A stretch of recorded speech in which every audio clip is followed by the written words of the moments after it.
누가복음 7장 36절입니다.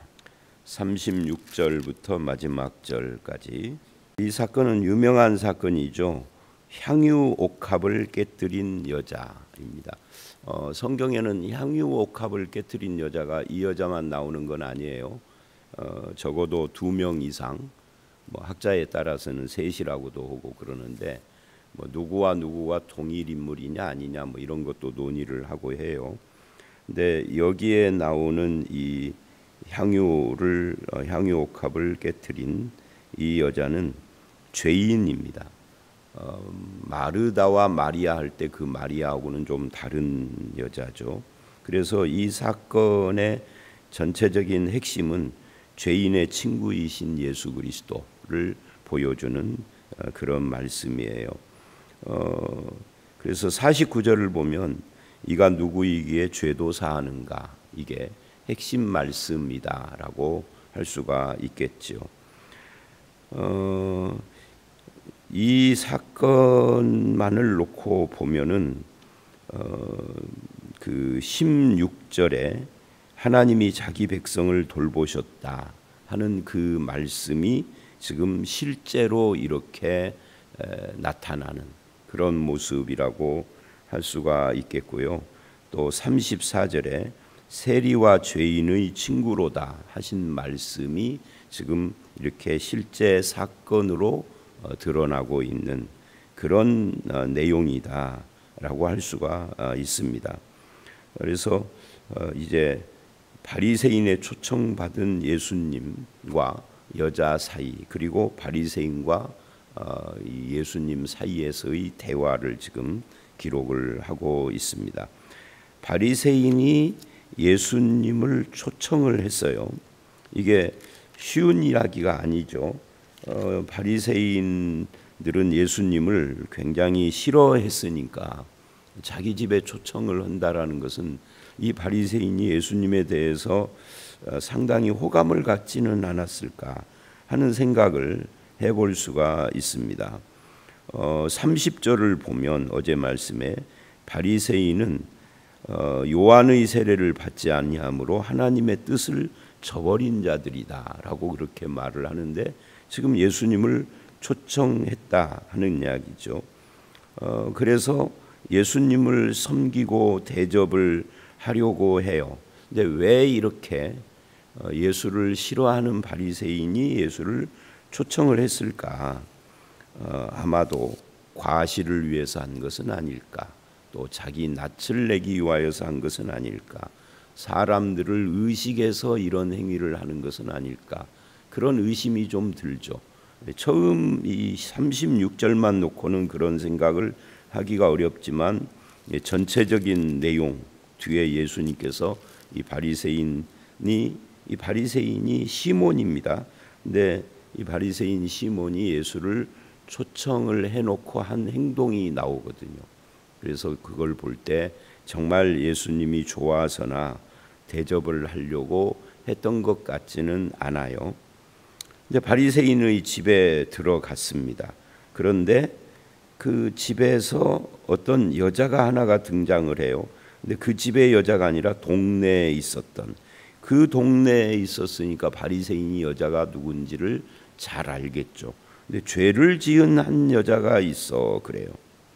무슨 죄를 지었을까? 무슨 죄를 지었는지는 알 수가 없죠. 여러분, 우리 주변에 죄를 지은 사람이 있으면 어디 있어야 되죠? 동네에 있어야 됩니까? 감옥에 있어야 됩니까? 감옥에 있어야 되겠죠.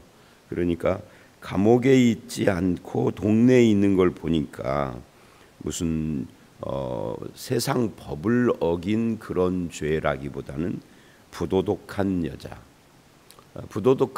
여자가 부도덕하다라는 것이 어떤 의미일지 이 본문에서는 자세히 그 여자의 죄를 지적하지는 않아요. 그런데 그 여자가 죄를 지은 여자라는 것이 다 공개가 되어 있어서 이 바리새인만이 아니라 그 동네 사람 전체가 이 여자는 죄인이다라고 알려진 여자였던 거예요. 그리고 그것에 대해서 예수님도 반대하지 않아요. 여자 자신도 부인하지 않아요. 그러니까 죄의 내용은 모르지만 죄인이라는 사실에 대해서는 다 자타가 다 인정을 하는 그런 여자예요. 그런 여자가 예수님이 앉아 계심을 알고 향유를 담은 옥합을 가지고 왔다. 여기 예수님이 앉아 계셨다라고 하는데 식사를 하기 위하여서 앉아 있는 유대인들의 자세, 그리고 로마가 다스리던 그 시절의 그 자세는 우리가 그림이나 이런 걸 통해서 아는 것처럼 비스듬히 누운 자세예요. 우리나라처럼 아버지 다리, 책상 다리를 하고 앉아 있는 것이 아니라 비스듬히 앉아 있어요. 그러니까 이렇게 비스듬히 앉아 있는 상황 속에서 발에다가 입 맞추고 향유를 붓고 하는 것이 다 보이죠. 여러분, 책상 다리를 하고 있으면 발에다가 입 맞추기 어렵죠. 그러니까 책상 다리 하고 앉아 있는 건 우리나라식 앉는 문화고 이렇게 비스듬히, 그러니까 다 보이는 거예요. 예수님도 보고 있고 다른 사람도 보고 있고 발이 노출돼 있으니까. 그런데 와서 눈물로 향유를 가지고 와서 눈물로 그 발에 적시고, 그러니까 오자마자 처음부터 그냥 예수님 보고 무슨 대화를 한 것도 아니에요. 그런데 울기부터 하는데 그 우는 것이 그냥 우는 것이 아니라 눈물이 뚝뚝뚝뚝 떨어지는 그런 발을 적시고, 왜 발을 적셨는지 이건 알 수가 없어요. 왜 하필이면 발인가에 대해서도 말하지 않아요. 그런데 유대인들은 샌들을 신고 다니는 문화이기 때문에 밖에서 들어오면은 반드시 발을 씻어야 하는데 뒤에 이야기를 보면은 발 씻을 물을 바리새인이 안 줬단 말이죠. 그래서 여자가 그거를 알았던 것 같아요. 그래서 자기 눈물로 발을 적시고 머리털로 닦고, 발을 씻겨주는 거죠. 그리고 그 발에 입 맞추고, 입 맞췄다는 것은 이제 눈물로 다 깨끗이 닦을 정도로 눈물을 많이 흘린 거예요. 그냥 똑똑똑 정도가 아니라 막 펑펑 쏟아진 거죠. 도대체 무슨 일이 있어서 이렇게 울었을까? 그리고는 다 깨끗이 씻은 뒤에 향유를 거기에다 부었다. 향유를 부었다. 저는요, 목욕을 하고 나면, 여자들은 목욕 오면은 목욕으로 끝나나요? 우리 집사람 보니까 안 끝나더라고요. 뭐를 막 바르고 그래요. 손, 발, 온 몸에다가. 근데 남자들도 그러시는 분들이 많을 거예요. 다른 사람 목욕 오는 걸 잘 못 봐가지고 저는 그런 걸 바르면 이상하게 목욕 안 한 것 같아요. 끈적끈적해가지고 안 발라요. 그래 우리 집사람이 저 목욕 오면 늘 잔소리를 해. 아니 다른 데는 안 발라도 손에라도 좀 바르라고. 저는 목욕 오고 나서도 손이 조금 그래요. 내가 보기에도. 그런데 목욕 오고 그걸 바르기가 어려워요. 저는 이게 이상해요. 그거 바르면. 그런데 향유를 부어서 말하자면 목욕 오거나 오고 난 뒤에 이렇게 손발 같은 데다가 뭐를 우리 현대인들이 바르는 것처럼 그런 유로 발랐다 그 말이죠. 그러니까 거의 발만 놓고 보면은 물로 한 것이 아니지만 완벽하게 깨끗하게 해놓은 거예요. 여자가. 보통 여자가 향유를 담은 옥합을 가지고 다니는 경우는 유부녀라기보다는 처녀예요. 결혼 예물로 그랬다고 그래요.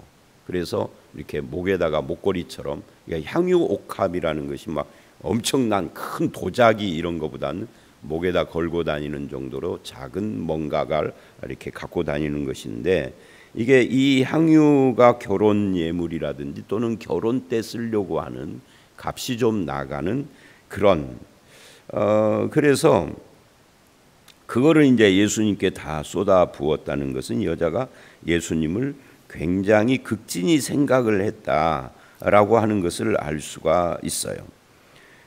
그리고 이제 39절 드디어 이제 사건이 생기는 거죠.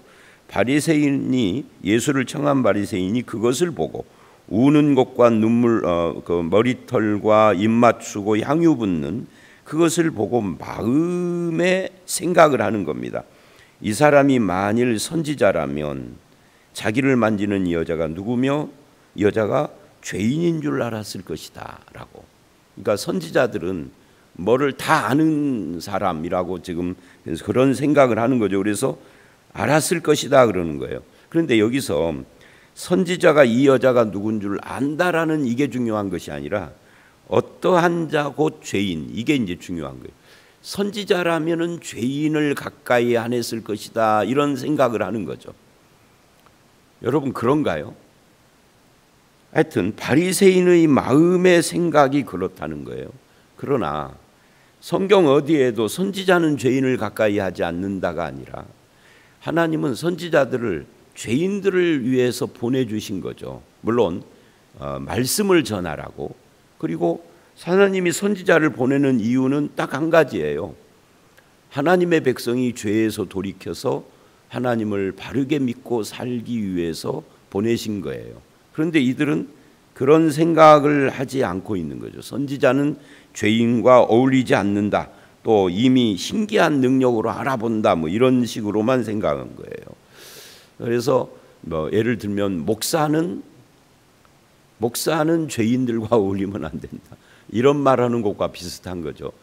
목사, 물론 뭐 죄인이 목사를 찾아와서 뭐를 하고 뭐 이런 일들이 있겠습니까마는, 그래도 하나님께서 목사가 됐던 선지자가 됐던 하나님의 종들에게 주신 사명은 죄인을 향하여서 말씀을 전하고 저들을 이끌기를 원해서 보내신 거죠. 그런데 이제 여기서 예수께서 대답했다라고 40절에 그래요. 아니 질문도 안 했는데 대답을 했대요. 이거는 예수님이 바리새인의 마음을 아셨다는 겁니다. 근데 여기만이 아니라 누가복음을 보면, 아니 마태, 마가, 요한도 마찬가지입니다. 예수님은 사람이 말하지 않고 속으로 생각했는데도 알고 대답하는 장면이 여러 군데 나옵니다. 그러니까 이 예수님의 신성이죠. 마음으로 생각만 해도 알고 말씀하시는 예수님. 하나님은요, 성부 하나님은 말할 것도 없는 거죠. 성령님도 마찬가지고요. 그러니까 이런 거예요.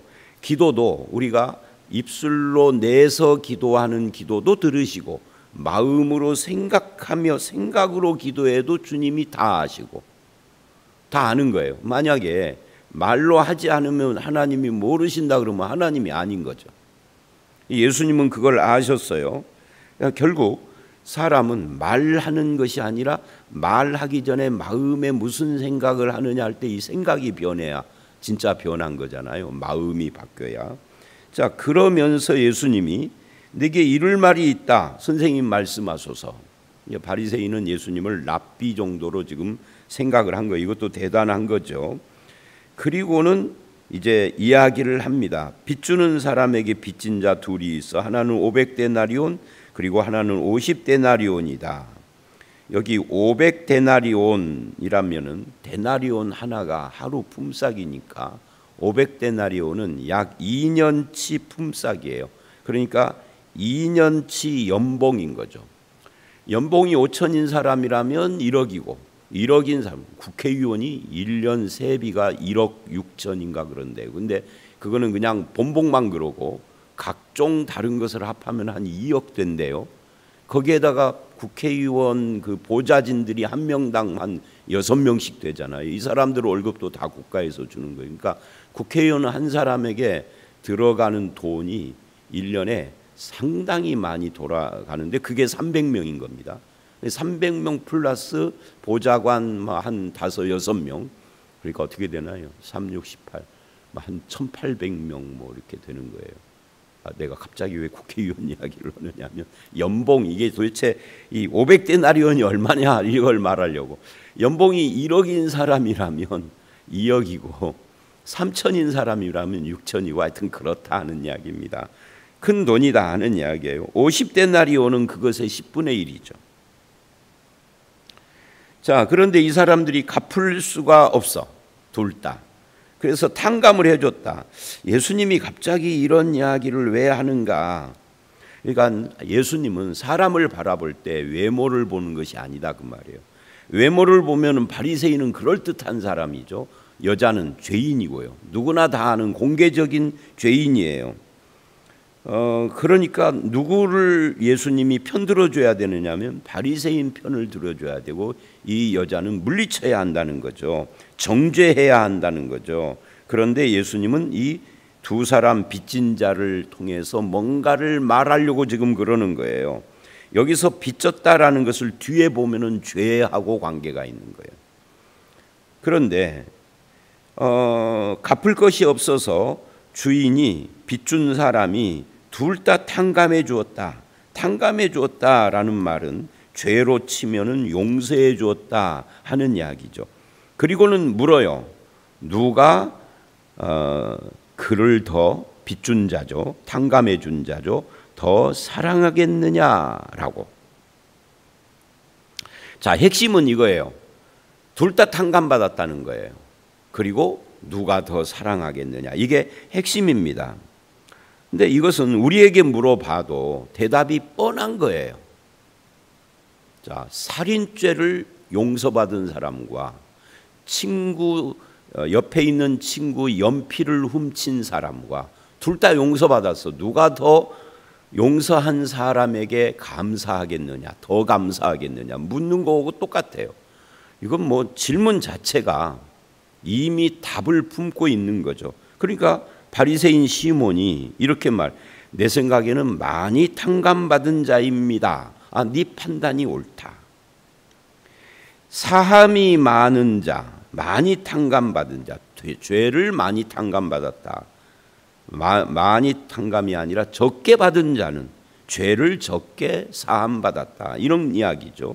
그러면 어떤 일이 일어나느냐 하면 사랑도, 여기서 이 사랑이라는 말은 감사로 바꿔도 돼요.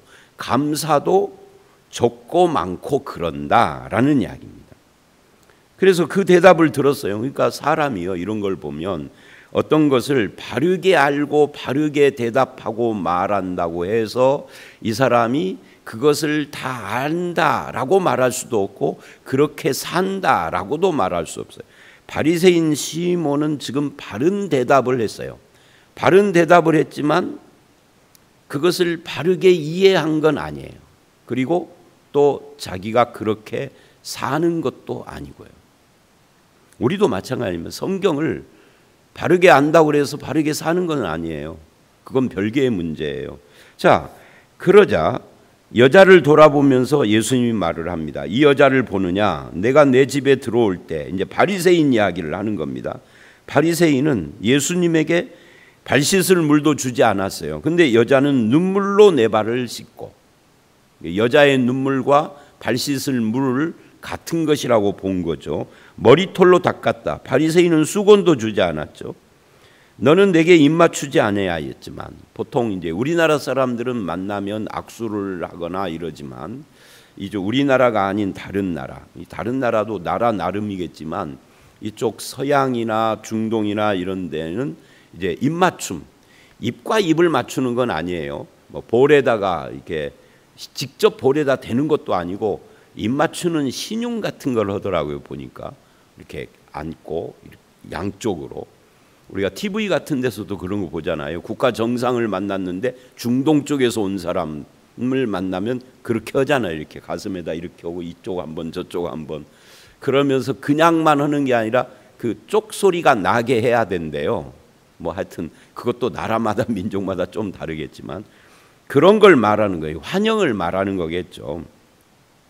근데 너는 입 맞추지 않았는데 이 여자는 내가 들어올 때부터 내 말에, 그러니까 앞에 이야기만 놓고 보면 눈물로 다 닦고 머리털로 다 닦고 난 뒤에 입 맞춘 것처럼 그렇게 38절에 표현이 되어 있지만 지금 여기에 45절 말씀은 그게 아니고 더러운 발로 들어올 때부터 예수님을 따라오면서 발에다가 입 맞췄다는 이야기예요. 그러니까 예수님이 걷기도 좀 곤란했겠죠. 걸어가는데 계속 입 맞췄다는 이야기니까 엎드려서 여자가 남의 남자의 발에 남자가 걸어가는데 계속 따라가면서 입 맞춘다는 것은 완전히 낮아진 거잖아요. 완전히 자기 인격 완전히 내려놓은 거잖아요. 이가 하기가 쉬운 게 아니잖아요. 그렇게 했다. 그치지를 않았다. 그러니까 이 여자의 행동이 굉장히 지금 특별한 거예요. 너는 내 머리에 감람류도 붓지 아니하였으나 그는 향유를, 감람류와 향유, 이 향유는 보통 수입품이라고 그래요. 그러니까 고가의 그 어떤 물건인 거죠. 그랬다라고 말을 쭉 해요. 그러니까 바리새인과 여자를 대조를 한 겁니다. 결국 이 여자의 행동이 뭐냐? 예수님은 이렇게 말을 해요. 이 여자의 행동은 사랑이다.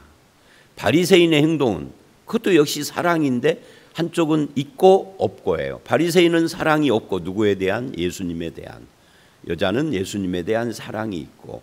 그럼 바리새인은 예수님을 사랑도 않는데 왜 초청을 했을까 하는 첫 번 이 말씀 시작할 때 우리가 한 질문이 이제 답이 되는 거예요.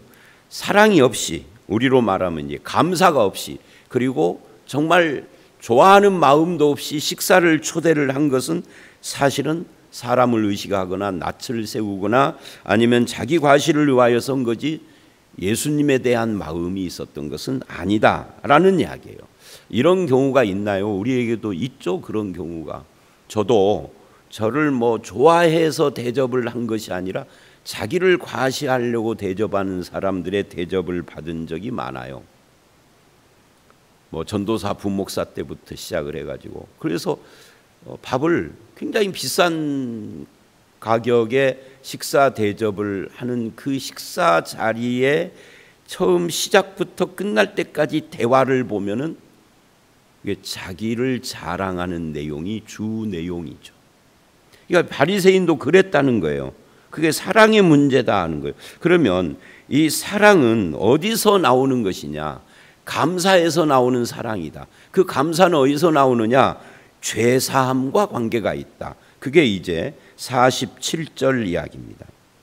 이러므로 이제 이 47절 이하가 오늘 본문의 핵심이라고 말할 수 있죠. 그의 많은 죄가 사하여졌도다. 이는 그의 사랑함이 많음이라. 사함받은 일이 적은 자는 적게 사랑한다. 자, 여기서 또 질문을 할 수 있어요. 죄라는 것이 하나님 앞에서 큰 죄가 있고 작은 죄가 있을까요? 성경 어디에도 큰 죄 작은 죄가 없어요. 기독교 2000년 역사 속에서 중세시대에 가톨릭에서 대죄라는 것을 만들어냈습니다. 성경에 나오는 이 죄나 아니면 성경 밖에서 말하는 죄들을 쫙 목록을 다 수집을 해가지고 그 중에 이건 대죄다, 대죄. 그리고 나머지는 소죄다 이랬어요. 그것이 이제 기독교 전통이 돼가지고 오늘날까지 내려오는데 성경은 대죄, 소죄 이런 건 말하지 않습니다. 인간들이 그냥 자기 기준으로 만들어낸 거예요. 그런데 예수님은 지금 많은 죄와 적은 죄를 이야기를 하잖아요. 실제로 죄라는 것이 많은 죄, 큰 죄가 있고 작은 죄가 있느냐? 없어요. 예수님의 말씀은 있지 않느냐? 그게 아니죠. 여러분이 작은 죄, 많은 죄가 뭘까요? 이런 거죠. 죄는 다 똑같아요. 아까 말한 살인죄나 연필 훔친 죄나 다 똑같아요. 예수님이 마태복음에서 산상보훈에서 그랬잖아요. 살인 이야기를 모세가 했지만 살인은 형제를 향하여서 나가라, 미련한 놈이라 라고 욕하는 것도 살인죄다 그렇게 말을 해요. 그러면 여러분 생각을 해보세요. 여러분이 누구 아는 사람에게 이 미련한 놈 한 것은 죄입니까 아닙니까? 그것까지 죄라고 말하면 어떻게 세상 살아요? 근데 예수님은 그거 죄라고 그래요. 무슨 죄? 살인죄. 사람을 직접 칼로 찔러 죽이는 죄나 이 나쁜 놈이라고 한 것도 같은 레벨의 죄라고 하는 예수님 입장에서 보면은 자꾸 큰 죄가 어디 있느냐고요. 그러면 여기 많은 죄, 적은 죄는 뭐예요? 죄인 자체가 자기의 죄를 많다라고 느끼는 사람과 나는 죄가 적거나 없다라고 느끼는 사람에 대한 이야기예요.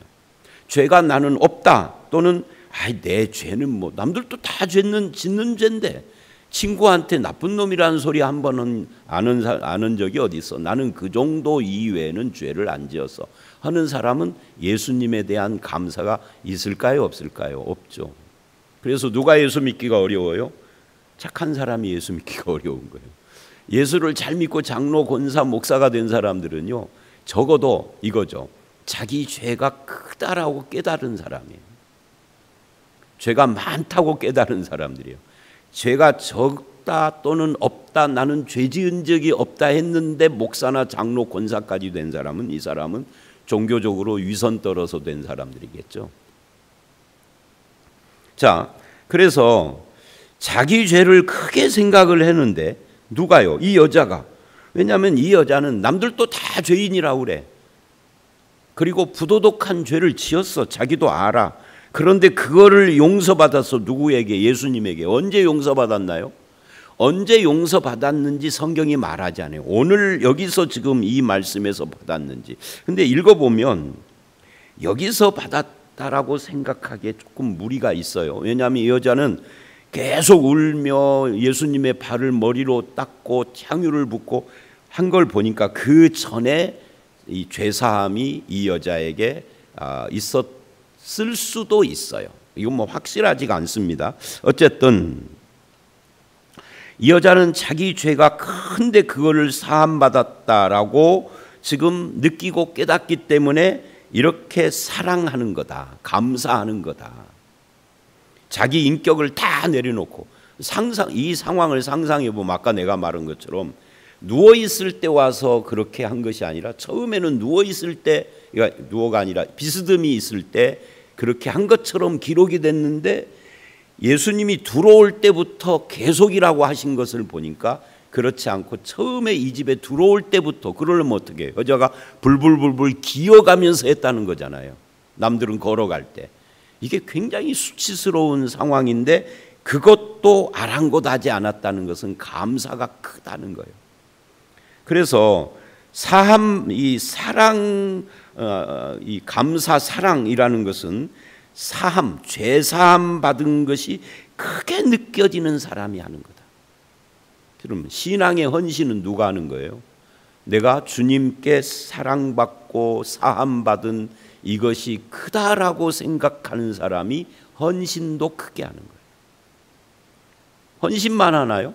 헌금도 마찬가지고요. 모든 신앙은요, 내가 받은 죄사함이 크게 느껴지는 사람들이 하는 거예요. 이 본문이 그래서 중요한 거죠.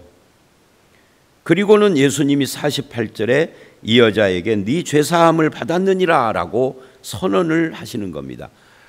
그러면 그 전에는 사함이 없었다는 말이냐? 아니죠. 여자와 예수님의 개인적인 관계에서 사함은 이미 일어났지만 많은 사람들이 보는 중에 죄사함을 선포함으로써 이 여자는 더 이상 공개적인 죄인이 아닌 것이 되는 거죠. 그래서 여자의 마음의 문제만이 아니라 사회생활 문제까지도, 우리가 혈루병 걸린 여자를 나오라 했던 것처럼 예수님이 이렇게 해서 이 여자를 공개적인 사함으로 여자의 삶을 회복시켜 주셨다. 이렇게 말을 할 수가 있는 겁니다.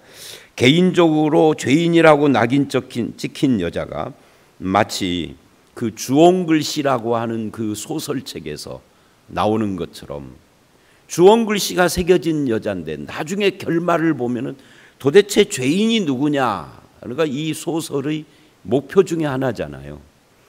온 동네가 죄인이라고 생각했던 여자는 사실은 죄인이 아니었던 거예요. 아니, 죄인이었는데 이미 그 죄가 해결되고 죄인이라고 손가락질했던 그 사람들이 다 알고 보니까 다 죄인들이었던 거죠. 그래서 이 여자도 똑같다라는 이야기예요. 공개적으로 그걸 바꿔줘서 죄사함과 함께 평안도 주고 사회생활도 회복도 가져다 주고, 그리고 결론이 이렇죠.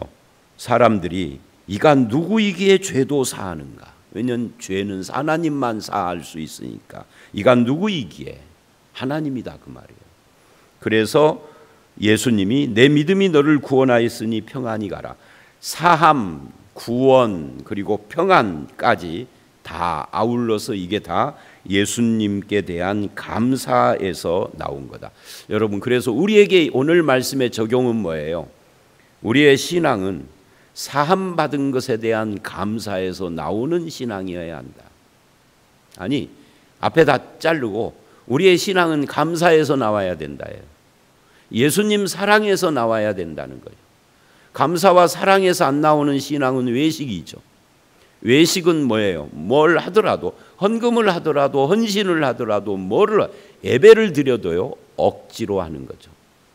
억지로 눈치 보고. 목사님이 눈치 보는 거죠. 그렇게 하는 것은 신앙이 아니다. 가짜다 하는 이야기예요. 우리가 이 말씀을 통하여서 나를 돌아봐야 합니다. 목사는 목회를 하는 것을 억지로 사람 눈치를 보면서 하지는 않는가?